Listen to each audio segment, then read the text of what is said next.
Bonjour à tous, bienvenue dans Sport 7. Cette semaine, je vous emmène très loin et surtout très haut puisque nous allons au Népal, au pied des Annapurna. Alors, début avril, on était à la gare d'Angers pour suivre le départ d'un petit groupe de 6 coureurs à pied qui font partie de l'association Courir en Layons. Ils sont partis au cœur de l'Himalaya pour participer à l'Annapurna Mandala Trail. Il s'agit d'une course en 9 étapes autour du massif des Annapurna. C'est une course qui est organisée par Bruno Poirier, qui est originaire de Cholet.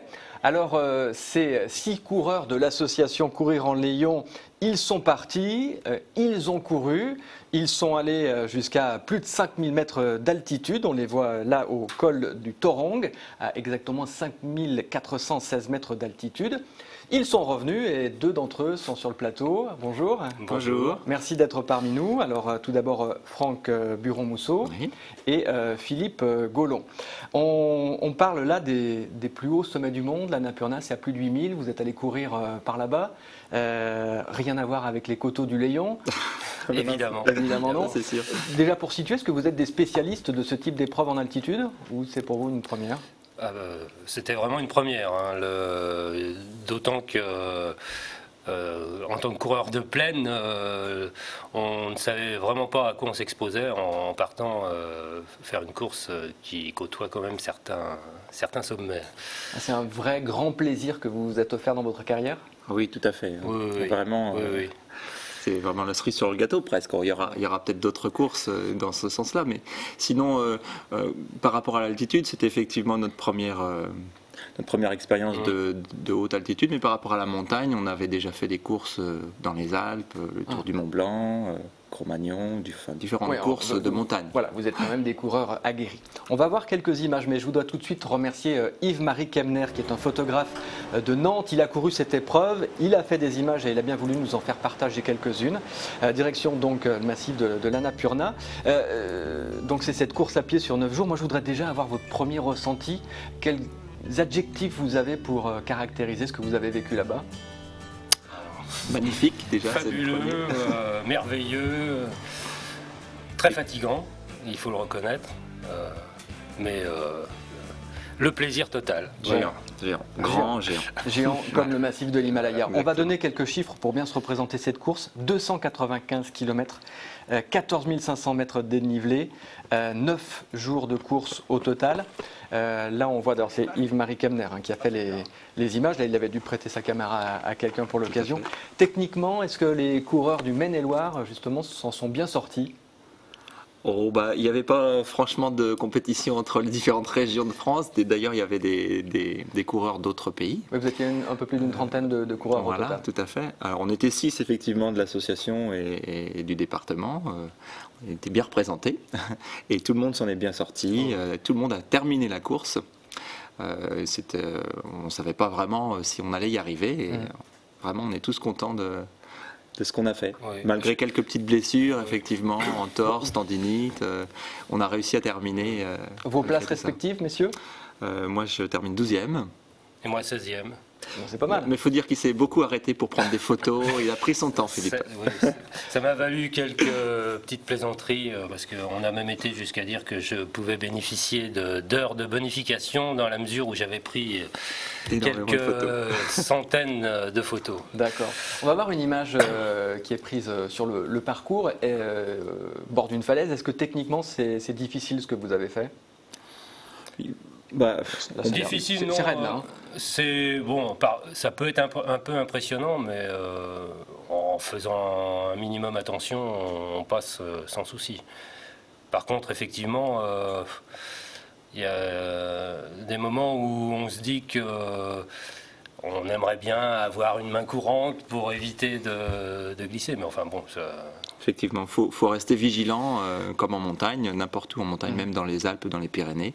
Les passages n'étaient pas forcément plus vertigineux, ni plus délicats que ce qu'on peut trouver par chez nous. il fallait faire attention, tout simplement. Alors le plus délicat, c'est évidemment l'altitude. On va voir quelques images. Vous êtes monté, je le disais tout à l'heure, à plus de 5000 mètres d'altitude. L'altitude, c'est quasiment une découverte, hein. On sait comment on réagit une fois qu'on est à plus de 5000 mètres. Voilà, d'autant que on est monté relativement vite quand même en altitude, même si l'acclimatation... C'est vous, hein, Philippe, on vient de vous voir passer. Très bien. L'acclimatation, oui, se fait relativement vite dans la mesure où on a assez peu de temps pour monter en altitude. Et le problème vient peut-être de là. C'est-à-dire que si on avait davantage de temps, si on pouvait chaque jour monter et redescendre un peu, on se ferait davantage à ce type de situation. D'ailleurs, tout le monde n'a pas eu notre chance, puisque certains des concurrents ont été obligés d'abandonner du fait d'un début de mal des montagnes. Voilà, dans la première montée. Là, voilà. Mais quand Philippe dit qu'on monte relativement vite, quand on regarde les images, on voit qu'on a un rythme relativement lent. Par contre, et effectivement, l'altitude est là et on le sent dans la respiration et on ne peut pas aller plus vite, quoi. Enfin, pour nous, on ne peut pas. D'autres coureurs pouvaient aller plus vite, certains ont fini le col en courant.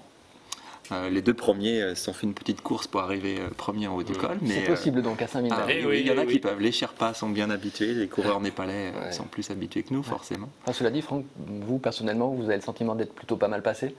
Je suis bien passé à mon rythme, c'est-à-dire lentement, doucement, mais on est bien passé. Et après, on a pu recourir en descendant. C'est une surprise. Quand ça descend, on s'est dit tiens, ça marche encore. Et la sensation de pouvoir courir à cette altitude? Eh bien, sur le coup, on n'a pas vraiment la sensation de pouvoir le faire. Et quand ça descend, on peut le faire, mais dès que ça remonte, on se dit on est coincé, on est un peu bloqué. On se dit tiens, il y a quelque chose qui marche plus là. L'organisme a vite fait de nous rappeler à ses basses contingences. Voilà. Oui, c'est l'hypoxie, le manque d'oxygène. Comment est-ce que vous étiez préparé à pouvoir aller faire du sport à cette altitude? Est-ce que vous aviez fait des tests auparavant? Oui, parce que dans la mesure où nous n'avions jamais participé à ce type de course, les organisateurs demandaient à ce que nous effectuions un test hypoxie, enfin en hypoxie, qui consiste à faire un test d'effort pendant qu'on nous supprime progressivement l'alimentation en oxygène. Et le test était plutôt bon pour tout le monde. Voilà, donc ça nous a permis de participer à la course. D'accord. Comment est-ce que vous vous êtes préparé maintenant pour courir autant de dénivelé?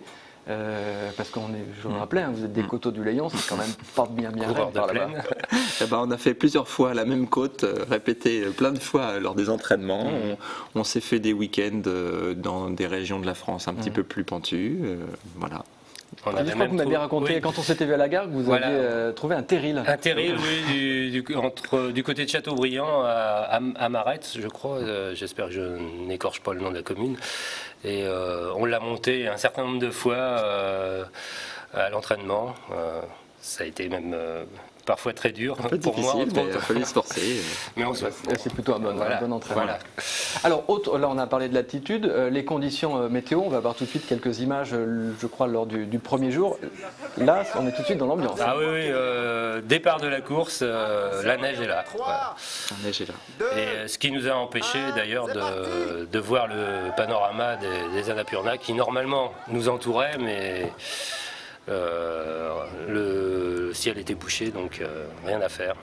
On est parti sans avoir cette magnifique vision des lieux. Et au cours de cette étape, on a eu donc de la neige au départ, de la pluie, de l'orage, et les derniers ont fini sous la grêle. Sous la grêle, oui. Sous la grêle. Qui plus est, en se perdant dans un sentier certains se sont perdus. En pleine montagne. C'était quoi le programme sur les 9 jours de course? Vous aviez combien d'heures de course par jour? C'est variable. C'était variable, ça dépendait du dénivelé à effectuer tous les jours. Et du nombre de kilomètres aussi. Oui, voilà, parce que certaines étapes étaient moins difficiles que d'autres, dans la mesure où, par exemple, à partir du 3e jour de course, on a remonté le fond d'une vallée qui est relativement plate, enfin entre guillemets, et là on pouvait faire davantage de kilomètres que sur certaines étapes. Les premiers une journée de premiers, c'était à peu près de 4 à 6 heures de course. Voilà, Une journée pour nous, c'était environ de 6 à 8 heures de course. Alors est-ce que vous avez réussi à courir en groupe ou est-ce qu'au contraire vous étiez parfois seul dans l'immensité du panorama? Est-ce que c'était pas parfois un peu stressant? Moi, j'étais parfois seul. Souvent, on se retrouvait par 2 ou par 3, où chacun menait son rythme un petit peu. C'était variable suivant les coureurs. Oui, oui. Mais se retrouver tout seul dans la montagne comme ça, on n'est pas toujours tout seul. On rencontre des gens, il y a toujours du passage. Non, pas de stress par rapport à ça en ce qui me concerne. Non plus, non. Non. Bon, et puis vu le panorama qui nous entoure, on a vite fait d'oublier qu'on est seul, même quand on l'est. C'est vraiment inoubliable. Quand vous étiez à 5004, est-ce qu'à un moment vous vous êtes dit est-ce que je tenterai pas un jour un sommet pour voir ce que c'est? Est-ce que vous n'êtes pas senti un peu alpiniste? Non, pour moi c'est complètement différent. Moi je dissocie la course à pied de l'alpinisme. N'étant pas un fan de très haute montagne, je pense que j'aurais du mal à passer le cap. Oui, puis je dirais la même chose. Là, on était plutôt dans une dynamique de course et passer le col à cette hauteur-là, oui.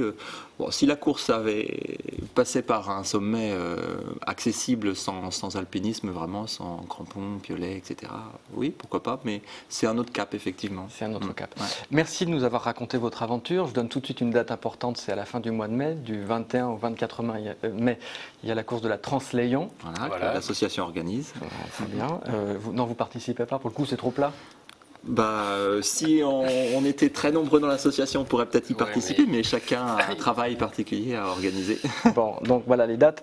Je remercie à nouveau Yves-Marie Kemner pour les images. Je vous donne une adresse internet si vous voulez revoir l'intégralité des images de son reportage. C'est www.runinlive.com ainsi que l'autre adresse photosapiens.com. Je vous laisse lire la suite, c'est un petit peu compliqué, mais vous pouvez découvrir tout le travail de ce photographe de talent qui a réussi à filmer en même temps qu'il faisait la course. Tout à fait. Merci d'être venu nous raconter votre aventure. Bonne semaine à tous, à bientôt. Au revoir.